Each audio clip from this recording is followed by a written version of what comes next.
Footprints without feet, ये supplementary का एक पूरा कलेक्शन है। इसके अंदर 10 चैप्टर होते हैं। इसका मतलब क्या है वैसे फुटप्रिंट विदाउट फीट का, कि बिना पैरों के निशान, है ना। अब इसके अंदर जो पहला चैप्टर है उसका नाम है Triumph of surgery. Triumph of surgery, Triumph माने होता है विक्ट्री यानी जीत, सर्जरी माने सर्जरी की जीत, ठीक। अब इस चैप्टर के अंदर जो है ट्रिकी एक छोटा सा कुत्ता है है ना, उसके बारे में है।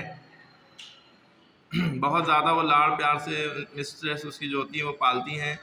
वो एक बार बहुत ज़्यादा बीमार पड़ जाता है और वो जो उसको पालती हैं मिसिस पैम्फ्रे, वो एक वेटरनरी सर्जन से बात करती हैं। वेटरनरी सर्जन मतलब होता है जो जानवरों के डॉक्टर होते हैं, जो जानवरों के डॉक्टर होते हैं उन्हें हम वेटरनरी सर्जन कहते हैं या वेट भी कहते हैं, VET वेट, ठीक है, याद रहेगा VET वेट, ये जानवरों के डॉक्टर कहते हैं। तो ये उनसे डिस्कस करती हैं। अब क्या होता है, वो ऑपरेशन करता है उस कुत्ते का, डॉगी का, ट्रिकी का, या वो कुत्ता और वो कुत्ता ठीक होता है कि नहीं, इसके बारे में पढ़ेंगे, ठीक है। अब देखिए, I was really worried about Tricky this time. I had pulled up my ear when I saw him in the street with his mistress, and I was shocked at his appearance. He has become hugely fat, like a bloated sausage with a leg at each corner. His eyes bloodshot and rheumy, stared straight ahead, and his tongue lolled from his jaws. इस बार मैं tricky के बारे में सचमुच बहुत चिंतित था जब मैंने उसे उसकी मालकिन के साथ सड़क पर देखा। मैंने अपनी कार रोक ली और मुझे उसका हुलिया देखकर ठेस लगी कि वो अब बहुत मोटा हो गया था, जैसे कोई फूला हुआ मांस का टुकड़ा जिसके चारों कोनों में एक एक टांग लगी हो। उसकी आंखें जो खून की तरह लाल थीं और जिसमें पानी बह रहा था, सीधा आगे की ओर घूर रही थी, और उसकी जीभ यानी जबान उसके जबड़ों से बाहर लटकी हुई थी। तो ये फिर उसके बाद Mrs Pomfrey has tend to explain, he was so listless mister Harriet, he seemed to have no energy. I thought he must be suffering from malnutrition, so I have been giving him some little extra between meals to build him up, some malt and cod liver oil and bowl of Horlicks at night to make him sleep. Nothing much really. मतलब वो कहती हैं कि मैं इतनी ज़्यादा चीज़ें उसको खिला देती थी। क्यों? मिसेस पैम्फ्रे ने शीघ्रता से जल्दी समझाया कि मिस्टर हैरियट ये इतना शक्तिहीन था, लगता था कि शरीर में कोई ताकत नहीं रह गई है।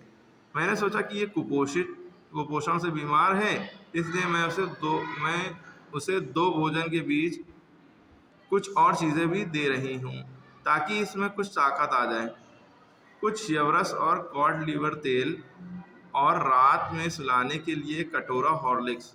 वास्तव में कुछ ज़्यादा नहीं, मतलब इतना दे रही थी, तभी वो कह रही इतना ज़्यादा नहीं दे रही हूँ, ठीक। उनको लगता था जो उसकी वजह थी कि ये बहुत जो है दुबला पतला होता जा रहा है, बीमार होता जा रहा है, ये ना। उन्होंने कहा कि कहीं मेल न्यूट्रिशन तो नहीं हो गया, कुपोषण की बीमारी तो नहीं हुई है, तो उन्होंने खिला के ठूस के उसको मोटा कर दिया।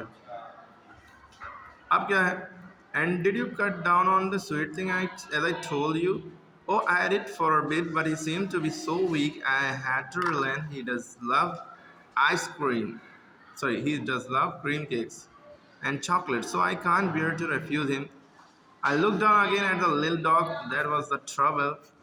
Tricky's only fault was greed. He had never been known to refuse food. He would tackle a meal at any hour of the day or night, and I wondered about all the things Mrs. Pamper had mentioned. Are you giving him plenty of exercise? Well, he had little walks with me, as you can see. But Hawkins, the gardener, had been down the lumbago, so there was been no ring throwing lately. अब इसके बाद क्या होता है कहानी में, और क्या आपने मेरे बताए अनुसार उसकी मीठी चीज़ें कम कर दी? क्योंकि मीठी चीज़ों से फैट बढ़ता है, मोटा होता है इंसान। ये कह रहे हैं क्या आपने कम कर दी? ओह, मैंने कुछ समय के लिए कम की थी, पर वो इतना कमज़ोर दिखता था कि मुझे कुछ नरम पड़ना पड़ा। उसे क्रीम केक और चॉकलेट बहुत पसंद है, उसको मना करना मैं सहन नहीं कर सकती। मैंने उसे छोटे कुत्तों को पुनः देखा उस छोटे कुत्ते को पुनः देखा। यही समस्या थी। ट्रिकी का एकमात्र दोष उसका लालच था। वो कभी भी खाने की चीज़ों को मना नहीं करता था। ट्रिकी कुत्ता जो दो खा लेगा बस। आजकल कुत्ते रोटी दो मुंह मोड़ के चले जाते हैं। वो दिन अथवा रात के किसी भी घंटे भोजन खाने में जुट जाता था। कभी भी तो उसको खा भी लेगा। और आप लोग भी अगर मोटा होना चाहते हैं, यही खाइए, यही करिए। सुबह भी खाइए, दोपहर में भी खाइए, शाम में भी खाइए, और बीच में तो हपक के कुछ भी खाइए, ठीक है। और मैं विचार कर रहा था कि मिसिस पैम्फ्रे ने क्या चीज़ें मुझे नहीं बताई थी। क्या आप उसको पर्याप्त व्यायाम करवा रही हैं? व्यायाम मतलब होता है एक्सरसाइज करवा रही हैं। खाने पीने के साथ एक्सरसाइज भी ज़रूरी है। करवा रही हैं तो ठीक। जैसा आप देख रहे हो, वो मेरे साथ थोड़ी सैर कर लेता है, लेकिन मेरा माली हॉस्किंस कमर दर्द से बीमार है, इसलिए पिछले कुछ समय से रिंग फेंक कर पकड़ने का खेल नहीं खिलाया जा रहा है। I tried to sound severe. Now I really mean this. If you don't cut his food right down and give him more exercise, he's going to be really ill. You must harden your heart and keep him on a very strict diet. Mrs. Pamphret wrung her hands. Oh, Mr. Harriot, I'm sure you are right. But it's so very difficult. She set off head down along the road and as if determined put the new regime into practice immediately. अब आगे मैंने कठोरता दिखाने का प्रयत्न किया, कोशिश की। अब वास्तव में मैं इस बात को बहुत महत्व देकर यानी इम्पोर्टेंट देकर कह रखा हूँ। यदि आप उसे भोजन में कमी नहीं करती हैं और उसको अधिक व्यायाम नहीं कराती तो वो वास्तव में बीमार हो जाएगा। अगर उसको ज़्यादा एक्सरसाइज नहीं कराएंगी तो वो बीमार हो जाएगा। आपको अपना मन कठोर करना पड़ेगा और उसको सुनिश्चित खुराक देनी पड़ेगी। मिसिस पैम्फ्रे ने अपने हाथ मोड़े। ओह, मैं ऐसा ही करूँगी मिस्टर हैरियट। मुझे यकीन है कि आप सही हैं, लेकिन ये बहुत कठिन है, बहुत ज़्यादा कठिन है। वो सिर झुकाकर सड़क पर चल पड़ी, मानो उसने निश्चय कर लिया हो कि नई व्यवस्था को तुरंत लागू करना है, क्योंकि वो बहुत केयरफुल थी अब ट्रिकी के लिए। अब उसके बाद है I watched their progress with growing concern. Tiki was tottering along in his little tweed coat. He had a whole wardrobe of this coat for the cold weather and a raincoat for the wet days. He struggled on drooping his harness. I thought it wouldn't be long before I heard from Mrs. Pamphret. The expected call came within a few days. Mrs. Pamphret was distraught. Tricky would eat nothing, refused even his favorite dishes, and besides he had bouts of vomiting. He spent all his time lying on a rock painting. Didn't want to go for a walk. Didn't want to do anything. I had made my plans in advance. The only way was to get Tricky out of the house for a period. I suggested that he is hospitalized for about a fortnight. To be kept under observation, the poor lady almost swooned. She was sure he would pine and die if he did not see her every day. ठीक। अब इसके अंदर बात क्या है, कहानी में twist. मैंने उनकी प्रगति को बढ़ती चिंता से देखा। ट्रिकी अपने छोटे ट्वीट कोट को पहने लड़खड़ाता हुआ चल रहा था। उसकी अलमारी ऐसे कोटों से भरी पड़ी थी ठंडे मौसम के लिए, और एक बरसाती कोट वर्षा के दिनों के लिए। वो अपने गले का पट्टे से बंधा मुश्किल से आगे बढ़ रहा था। मैंने सोचा कि बहुत समय नहीं लगेगा जब मिसेस पैम्फ्रे मुझे याद करेंगी। प्रत्याशित बुलावा थोड़े ही दिनों में आ गया। मिसेस पैम्फ्रे अत्यधिक चिंतित थी, बहुत ज़्यादा परेशान थी। ट्रिकी कुछ नहीं खा रहा है, अपने प्रिय भोजन को भी मना कर रहा था। उसके अलावा उसे बार बार उल्टियाँ आ रही थी। वो न सारा समय कालीन पर लेटे हुए बिताता था और हांफता रहता था। घूमने के लिए भी नहीं जाना चाहता था, कुछ भी नहीं करना चाहता था। मैंने पहले से ही अपनी योजना बना ली थी। एक ही उपाय था कि ट्रिकी कुछ समय के लिए घर से बाहर रहे। मैंने सुझाव दिया कि उसे एक पखवाड़े के लिए अस्पताल में भर्ती कर दिया जाए ताकि उस पर नज़र रखी जा सके। बेचारी महिला ये सुनकर लगभग बेहोश हो गई। मूर्छित मतलब अनकॉन्शियस यानी बेहोश हो गई। उसे यकीन था कि यदि ट्रिकी उसे प्रतिदिन नहीं देखेगा तो वो उसके लिए तड़पेगा और मर जाएगा। ठीक।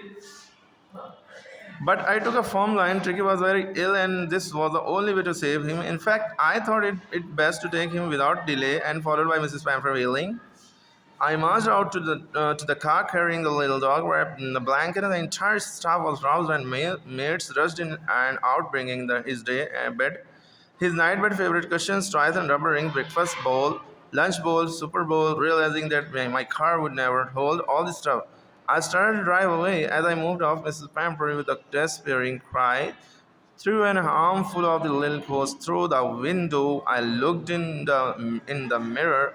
Before I turned the corner of the drive, everybody was in tears. Out on the road, I glanced down at the pathetic little animal gasping on the seat by my side. I patted the head, and Tricky made a brave effort to wag his tail. Poor old lady. I said, "You have a kick in you, but I think you know a cure for you."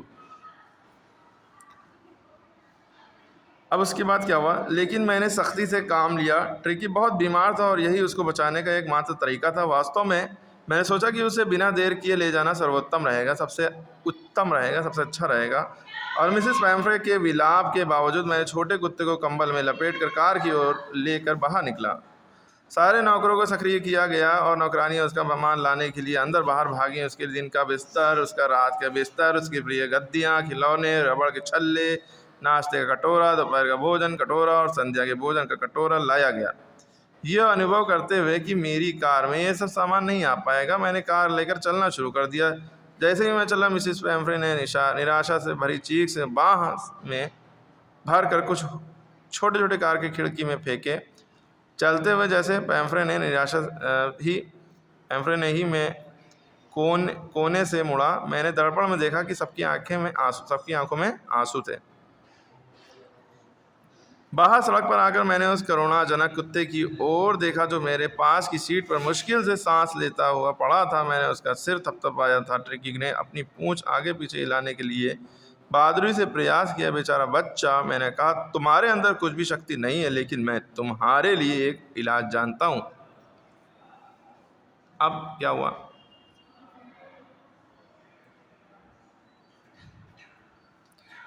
At the surgery, the household dogs surged around me. Tricky looked down at the noisy pack with dull eyes and, when put down, lay motionless on the carpet. The other dogs, after sniffing around him for a few seconds, decided that he was uninteresting object, ignored him. I made up a bed for him in a warm loose box next to the one where the other dogs slept. For 2 days, I kept an eye on him, giving him no food but plenty of water. At the end of the second day, he started to show some interest in his surroundings. And on the third, he began to whimper when he heard the dogs in the yard. When I opened the door, Tricky trotted out, and I was immediately angered by Joe, the greyhound, and his friend. After rolling him over thoroughly inspecting him, the dogs moved off down the garden. Tricky followed them, rolling slightly with his surplus fat. अब देखिए क्या होता है आगे। शल्य चिकित्सालय में घरेलू कुत्ते तेजी से मेरे चारों ओर इकट्ठे हो गए। ट्रिकी ने नीरस आंखों से उस शोर मचाने वाले झुंड को देखा और जब उसको नीचे रखा गया, वो कालीन पर निश्चित लेट गया, मतलब खड़ा भी नहीं हो पा रहा था, लेट गया।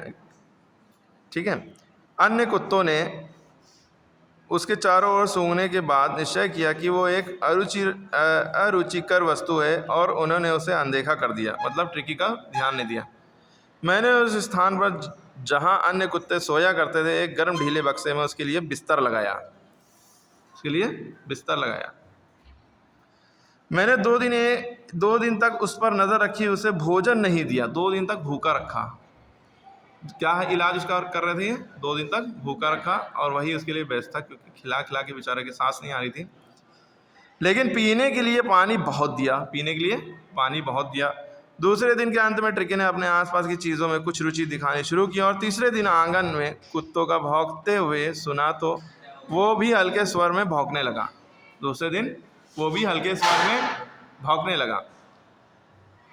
जब मैंने दरवाज़ा खोला, ट्रिकी चल कर बाहर आया और तुरंत उसे जो जो नामक ग्रोहाउंड कुत्ते और उसके मित्रों ने घेर लिया। सबको उलट पुलट करने और पूरी तरह उसका निरीक्षण करने के बाद कुत्ते नीचे बगीचे में चले गए। ट्रिकी अपनी अतिरिक्त चर्बी के कारण कुछ धीरे धीरे उनके पीछे चल दिया। ठीक है, अब क्या हुआ? लेटर दैट डे, बाद में उस दिन के बाद, I was present at feeding time and watched while Tristan slopped the food into the bowls. There was the usual headlong rush followed by the sound of the high-speed eating. Every dog knew that if he fell behind the others, he was liable to have some competition for the last part of his meal. When they had finished, the Tricky took a walk around the shining bowls. There was the usual headlong rush followed by the sound of the high-speed eating. Every dog knew that if he fell behind the other, he was liable to have some competition for the last part of the meal. When they had finished, Tricky took a walk around the shining bowls, licking the casually inside one or two of them. Next day, an extra bowl was put out for him. I was pleased to see him jostling his way towards it. From then on, his progress was rapid. He had no medical treatment of any kind, but all of the day he ran about his dog, joining in their friendliest scrimmage. He discovered the ties of being bowled over, dampened, and squashed every few minutes. He became an accepted member of the gang and an unlikely, silky little object among the shaggy crew, fighting like a tiger for his share at meal times and hunting rats and old hen howl at the night. He had never had such a time in his life. थोड़ा English भी पढ़ देते हैं ताकि आपको ये पता रहे ये वर्ड्स से रिलेटेड ये हिंदी है, तो हिंदी में आपको याद रख समझना है और इन वर्ड्स को यूज़ करते हुए आंसर बनाकर लिखना है। ठीक है, बाद में उस दिन मैं कुत्तों को खाना खिलाने के समय मौजूद था जब ट्रिस्टन ने कटोरों में भोजन उंडेला। मैंने ध्यान से देखा, हमेशा की तरह कुत्ते तेज़ी से खाने पर टूट पड़े और उनके तेज़ी से खाने की आवाज़ सुनाई दी। हर कुत्ता जानता था कि यदि वो अन्य साथियों से पिछड़ गया तो उसे अपने भोजन के अंतिम भाग के लिए कुछ मुकाबला करना पड़ेगा। जब वे खाना खा चुके थे, ट्रिकी ने चमकते हुए कटोरे का एक चक्कर लगाया और उसने एक या दो कटोरों का अंदर से साधारण रूप से चाटा। अगले दिन उसके लिए एक अतिरिक्त कटोरा रखा गया और वो देखकर मुझे खुशी हुई थी कि उसने दूसरों को धकेलते हुए कटोरे की ओर दौड़ लगाई। छीन कर खाने वाला मामला है, दोस्तों में जैसे होता है।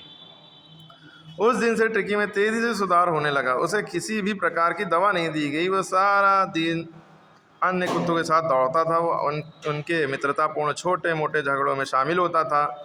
उसे हर थोड़े से मिनटों के नीचे गिरने और कुचले जाने से आनंद की अनुभूति हुई। वो समूह का एक स्वीकृत सदस्य बन चुका था, गैंग में आ चुका था। वो एक रेशम जैसा मुलायम छोटा सा कुत्ता उन झबरे बालों वाले कुत्तों में शामिल हो गया था। खाने के समय वो अपने हिस्सों के लिए बाघ की तरह लड़ने लगा और रात को पुराने मुर्गी घर में चूहों का शिकार करने लगा। उसको अपने जीवन में ऐसा समय कभी प्राप्त नहीं हुआ था। All the while, Mrs. Pamphret hovered anxiously in the background, ringing a dozen times a day for the latest bulletins. I dodged the question about whether the discussions were being turned regularly for his current code weren't according to the weather, but was able to tell her that the little fellows were out of danger and convalescing rapidly. The word convalescing seemed to do something to Mrs. Pamphret. She started to bring round fresh eggs, 2 dozen at a time, to build up Cricky's strength for a happy period. My partner and I had 2 eggs each for breakfast, but when the bottles of wine began to arrive, the real possibilities of the situation began to dawn on the household. It was so enriched his blood. Lunch became a ceremonial occasion with 2 glasses of wine before and several during the meal. अब देखिए, all the while को मतलब होता है इसी दौरान, इसी बीच, सारे समय मिसेस पैम्फ्रेट चिंतातुर होकर पृष्ठभूमि में मंडराती रही। वो दिन में 1 दर्जन बार वो ताज़ा समाचार जानने के लिए फ़ोन करती थी। मैंने उन प्रश्नों के उत्तर टाल देता था कि ट्रिकी की गद्दियों को नियमित रूप से बदला जा रहा है या नहीं, अथवा मौसम के अनुसार उसे उपयुक्त कोट पहनाया जा रहा है या नहीं। पर मैं उन्हें बता पा रहा था कि ट्रिकी जब खतरे से बाहर है तथा तेज़ी से उसके स्वास्थ्य में सुधार हो रहा है। ऐसा लगे जैसे स्वास्थ्य में सुधार शब्द ने मिसेस पैम्फ्रेट को कुछ कर दिया हो। वो ताज़े अंडे लाने लगी। वो समय में 2 दर्जन, ताकि ट्रिकी की ताकत बढ़ सके। एक प्रसन्नता देने वाली अवधि तक मैंने तथा मेरे सहयोगियों ने 2-2 अंडे नाश्ते में खाए। लेकिन अब अंगूर की शराब की बोतलें आने लगी तो स्थिति की वास्तविक संभावनाएं घर के सभी सदस्यों की समझ में आने लगी। वो ट्रिकी के रक्त की बढ़ोतरी के लिए थी। दोपहर का भोजन एक समारोह बन गया, जिसमें 2 गिलास भोजन से पहले और कई भोजन के मध्य में, मतलब वो सब लोग डॉक्टर ही खा जाते थे, कुत्ते का खाना जो आता था, अंडे अंडे। We could hardly believe it when Brandy came to put a final edge on the Tricky's constitution. For a few nights, the fine spirit was rolled around in her and reverently drunk. There were days of the day content starting well with the extra egg in the morning, improved and sustained by the midday wine, and finishing luxurious around the fire with the Brandy. It was temptation to keep Tricky on a permanent guest, but I know Mrs. Pamper was suffering, and after fortnight he felt compelled to phone her, telling that the little dog had recovered and was awaiting collection. चलिए इसमें हम direct आते हैं। हमें कठिनाई से विश्वास हुआ जब ट्रिकी की शरीर की बनावट को मजबूत बनाने के लिए ब्रांडी आने लगी। कुछ रातों तक वो अच्छी शराब गिलासों में उड़ेली गई, सूंघी गई और आदर के साथ पी गई। ये दिन बेहद संतुष्ट देने वाले थे, जो प्रातः एक अतिरिक्त अंडे से शुरू होते थे, दोपहर में अंगूर की शराब से बेहतर और शक्ति बनाए रखने वाले होते थे, और दिन की समर्पित विलासिता के आग के चारों ओर बैठकर ब्रांडी पीकर की जाती थी। हमें एक लालच हो गया था कि ट्रिकी को स्थायी मेहमान बनाकर रख दिया जाए, पर मैं जानता था कि मिसेस पैम्फ्री दुखी हैं, और एक पखवाड़े के बाद मैं उसको फ़ोन करने के लिए और बताने के लिए विवश हुआ कि छोटे कुत्ते में अब सुधार है और प्रतीक्षा की जा रही है कि उसको ले जाया जाए। अब वो सही हो चुका था और ये इंतज़ार था कि आप उसको ले जाएं आके। कुछ ही मिनटों में 30 फुट की चमचमाती हुई काली कार शल्य चिकित्सालय के बाहर आकर खड़ी हुई। ड्राइवर ने दरवाज़ा खोला और मुझे अंदर बैठी मिसेस पैम्फ्री की थोड़ी थोड़ी आकृति नजर आई। उनके हाथ एक दूसरे में कसकर फंसे हुए थे। उनके होंठ काँप रहे थे। ओह मिस्टर हैरियट, मुझे सचमुच बताइएगा, क्या वो सचमुच बेहतर है? अब फिर वो फाइनली क्या कहते हैं, हम डायरेक्ट आ जाते हैं मुद्दे पे। हाँ, वो ठीक है, आपको कार से नीचे उतरने की ज़रूरत नहीं, मैं जाकर उसे लाता हूँ। मैं घर से होता हुआ बगीचे में गया। घास के मैदान में चारों ओर बहुत बड़ी संख्या में कुत्ते दौड़ रहे थे। मैं उनके बीच में इधर उधर पूँछ हिलाते हुए ट्रिकी की छोटी सुनहरी आकृति थी। 2 सप्ताह में वो एक लचीले कठोर मांसपेशियों वाले जानवर के रूप में बदल गया था। वो कुत्तों के समूह के साथ अच्छी तरह घुल मिल गया था। लंबी फैली हुई छलांगे लगाने लगा था। उसकी छाती लगभग ज़मीन पर घिसट रही थी।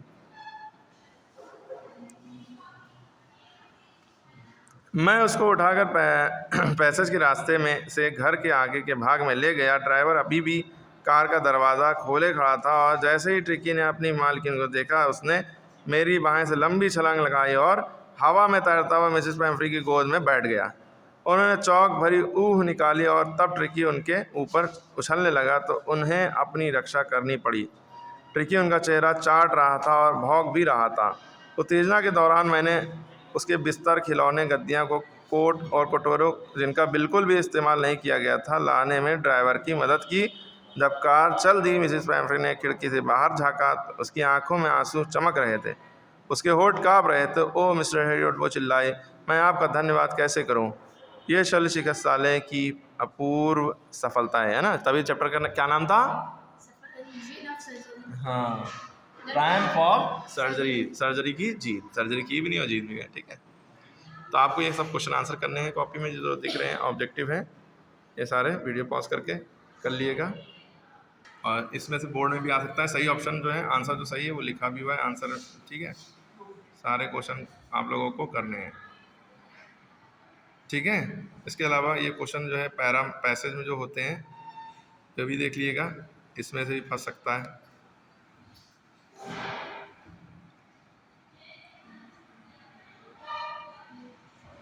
थोड़ा इसमें से देख लेंगे तो बना के लिखना आ जाएगा ना। लॉन्ग आंसर जो है ये बोर्ड में आ सकते हैं। पर इसको एक बार चैप्टर समझ लिया आपने, कोई भी आंसर आएगा तो आप बना के लिख लेंगे।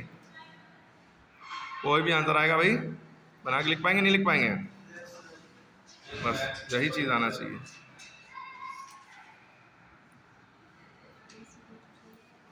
पॉज करके इसको देखना और करना।